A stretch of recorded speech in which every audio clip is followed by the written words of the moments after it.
Xin chào các bạn. Hôm nay mình sẽ làm món Milo dầm chân trâu caramel.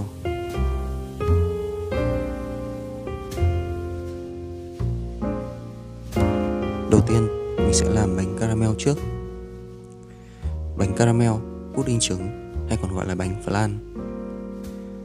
Mình sẽ hướng dẫn các bạn làm theo hai công thức khác nhau. Công thức thứ nhất, nguyên liệu sẽ gồm có 3 lòng đỏ trứng gà. Mình sử dụng trứng gà ta, 100g đường nâu nguyên chất, 30ml whipping cream, 40g sữa đặc, 300ml sữa tươi không đường.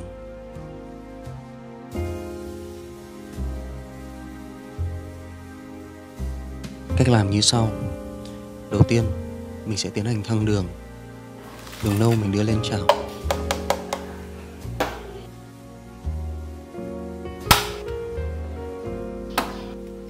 Thêm một chút nước và bật bếp. Chỉnh lửa ở nhiệt độ thấp và tiến hành khuấy đảo đều tay và liên tục cho đến khi đường keo lại là hoàn thành.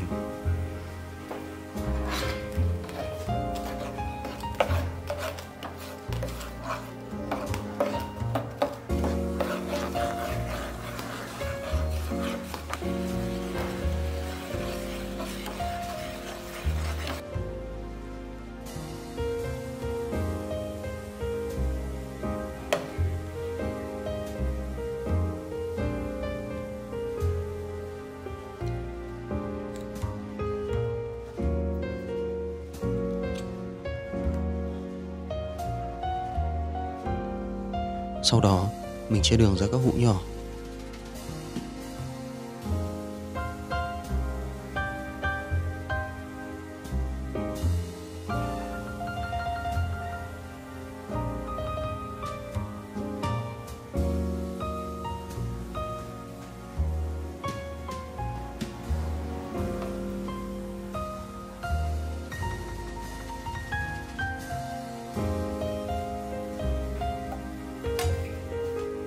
Lắc nhẹ hũ đường để đường láng đều dưới đáy.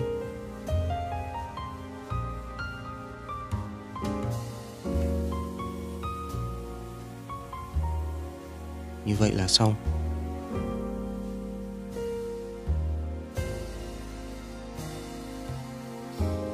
Phần bánh flan mình sẽ làm như sau.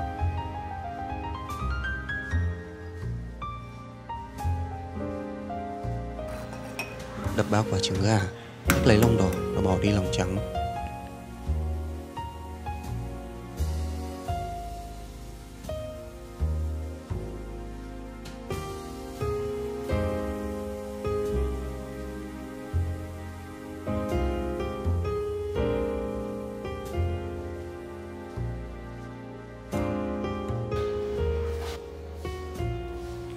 Tiếp theo, mình cho sữa đặc và whipping cream vào và bắt đầu đánh trứng.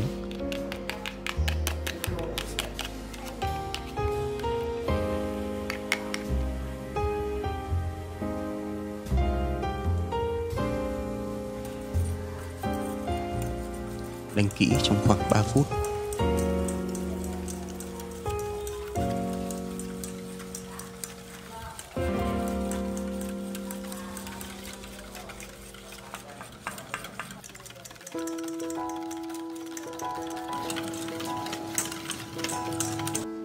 Sau đó, tiếp tục cho sữa tươi không đường và nhẹ nhàng khuấy để hòa trộn toàn bộ nguyên liệu với nhau.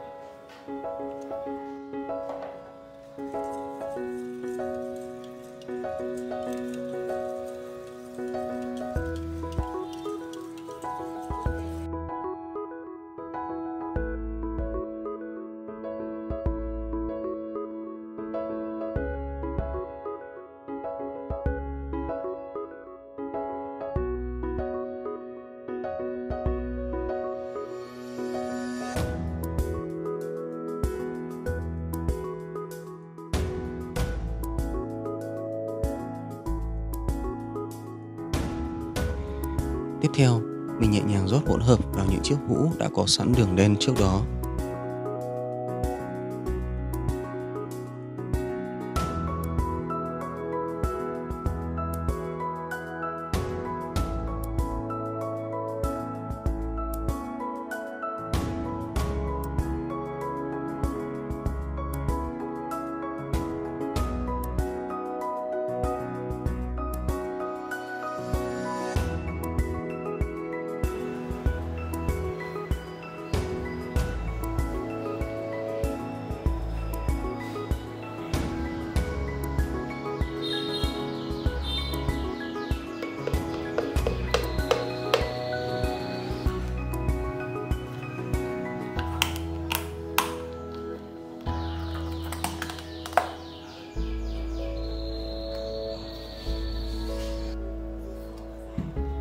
Nhẹ nhàng đặt các hũ bánh vào nồi.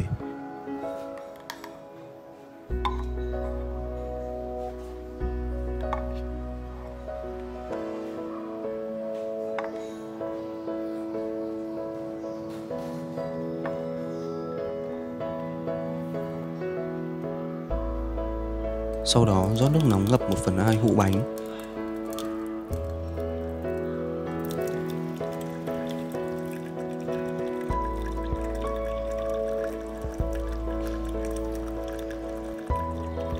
Và bật bếp đun trong lửa nhỏ để hấp bánh. Phương pháp này gọi là đun cách thủy.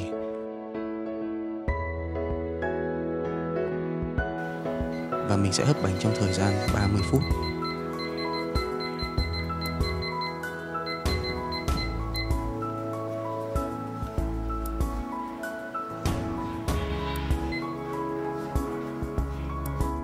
Sau 30 phút, bánh flan của mình đã chín.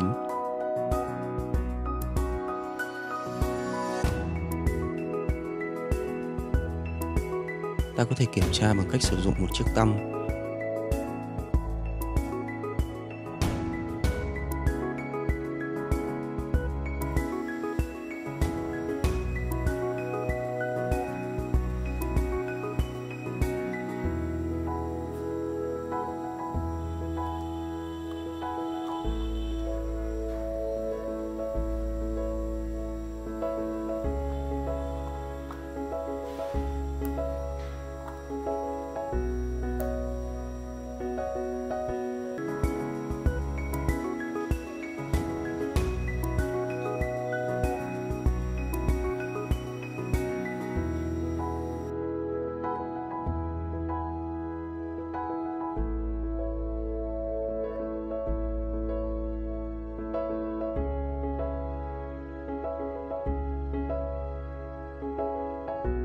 Nấu tăm không đổ là bánh của mình đã chín hoàn toàn.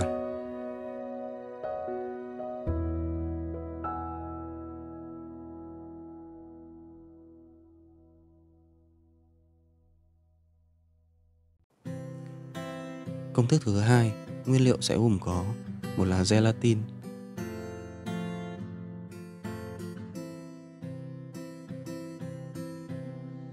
(30 ml) whipping cream, 30 g đường tinh luyện và 400 ml nước nóng.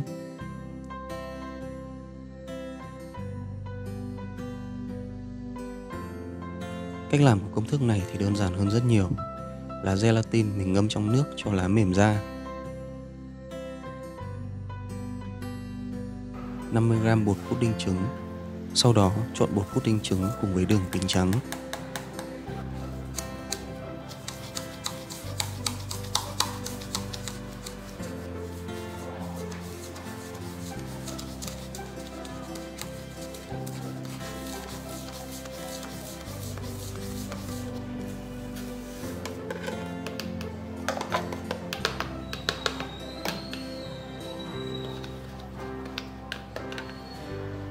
Tiếp theo cho 400 ml nước nóng vào và khuấy đều để hòa tan hỗn hợp.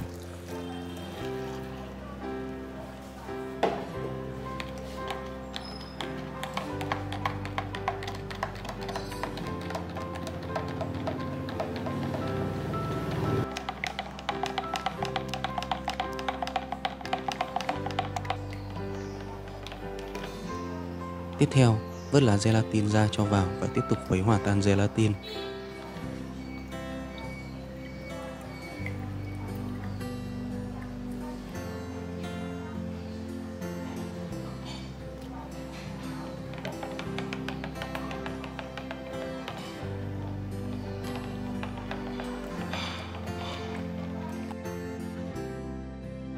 Rồi tiếp tục cho whipping cream vào. Nếu không có thì bỏ qua, nhưng nếu có thêm whipping cream thì pudding của mình sẽ ngon hơn đấy.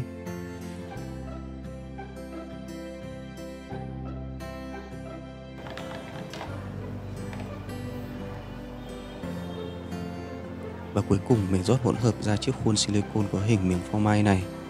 Các bạn cũng có thể thêm đường nâu dưới đáy khuôn, nhưng vì mình muốn pudding của mình khi hoàn thành trông giống miếng phô mai hơn nên mình sẽ bỏ qua bước cho thêm đường dưới đáy khuôn.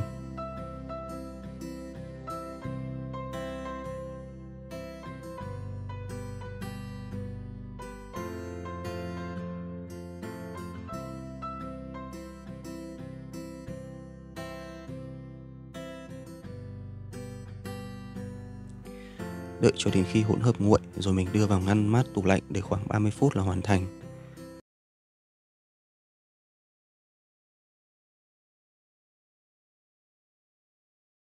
Giờ thì mình sẽ bắt đầu làm món Milo dầm đá bào. Bước 1, cho đá bào vào ly. Lượng đá khoảng 600g và bằng 2/3 ly.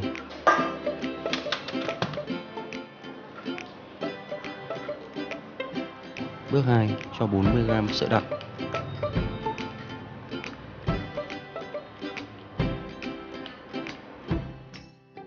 Bước 3, cho 70g bột sữa Milo. Nếu các bạn sử dụng Milo gói nhỏ thì nó sẽ tương đương với 3 gói Milo đó.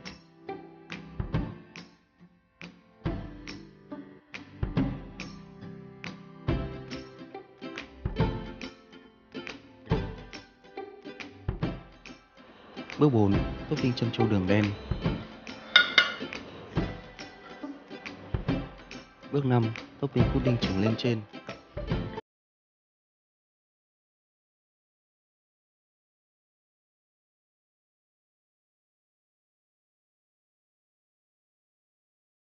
Như vậy là hoàn thành. Ngoài ra, mình cũng có thể làm theo một cách khác, đó là cho trân châu đường đen vào ly trước.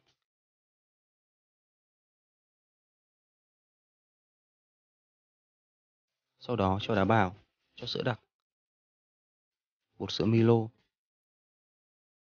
bánh pudding, whipped chocolate và cả bánh Oreo. Chúc các bạn sẽ thành công với món Milo dầm trân châu caramel này. Xin chào và hẹn gặp lại các bạn trong những video tiếp theo.